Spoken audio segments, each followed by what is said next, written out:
السلام عليكم ورحمة الله وبركاته. إن الحمد لله الأكرم الذي خلق الإنسان وكرم وعلمه من البيان ما لم يعلم، فسبحان الذي لا يحصى امتنانه باللسان ولا بالقلم. ونشهد أن سيدنا وسندنا وحبيبنا وطبيبنا ومولانا محمدا عبده ورسوله الذي أرسله بالحق بشيرا ونذيرا وداعيا إلى الله بإذنه وسراجا منيرا. فقد قال الله تعالى في كلامه المجيد وفرقانه الحميد: أعوذ بالله من الشيطان الرجيم. بسم الله الرحمن الرحيم. وما أرسلناك إلا رحمة للعالمين. صدق الله العظيم. إن الله وملائكته يصلون على النبي يا أيها الذين آمنوا صلوا عليه وسلموا تسليما. اللهم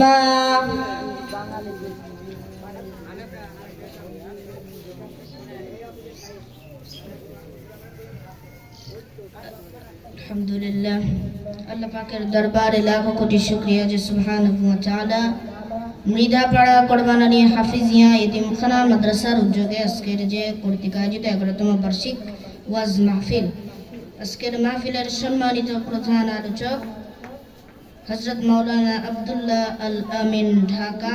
আজকের মাহফিলের সম্মানিত বিশেষ আলোচক মাওলানা মোখলেসুর রহমান বাঙ্গালী কুষ্টিয়া। আজকের মাহফিলের সম্মানিত তৃতীয় আলোচক মাওলানা আব্দুল কাদের সাহেব। আল্লাহ পাকের দরবারে লাখ কোটি শুকরিয়া। আপনারা সবাই কেমন আছেন?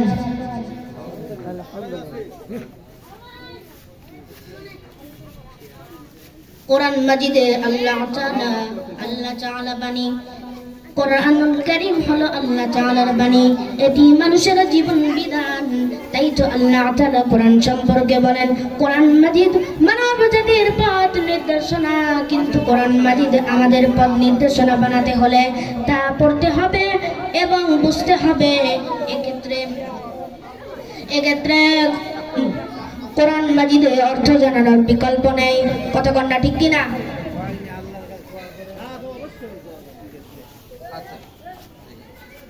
আলহামদুলিল্লাহ, আমরা যে আলোচনাটা আজকে করছি কোরআন মাজিদ গুরুত্ব, কোরআন মাজিদের গুরুত্ব।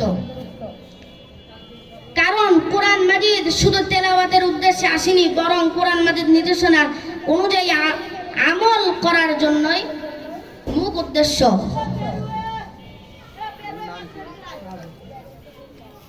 আল্লাহ পাক রব্বুল আলামিন একটা হাদিস শরীফের মধ্যে জানিয়ে দিয়েছেন, আল মুসলিমু মান সালিমাল মুসলিমুনা মিন লিসানিহি ওয়া ইয়াদিহি। তোমাদের মধ্যে সর্বোত্তম ওই ব্যক্তি যিনি কোরআন মাজিদ শিক্ষা করেন এবং অপরকে শিক্ষা দেয়। কথা বলেন, ঠিক কিনা? যে ব্যক্তি কোরআন মাজিদ শিক্ষা করে, যে অপরকে শিক্ষা দেয়, সেই হলো একজন আসল ঈমানদার মানুষ। কথা বলেন না, ঠিক কিনা?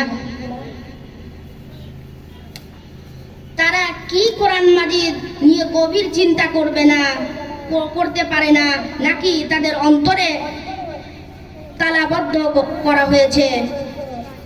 আমি কোরআনে সহজ করে দিয়েছি, আমি কোরআনকে সহজ করে দিয়েছি। আছে কি কোনো উপদেশ গ্রহণকারী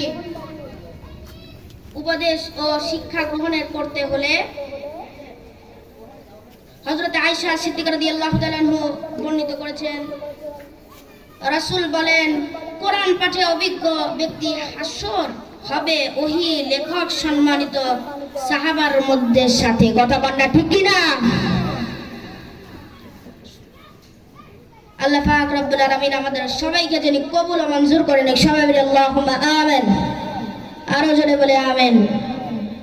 আমার সংক্ষিপ্ত বক্তব্য আমি এখানেই শেষ করছি। ওয়া আখিরু দাওয়ানা আলহামদুলিল্লাহ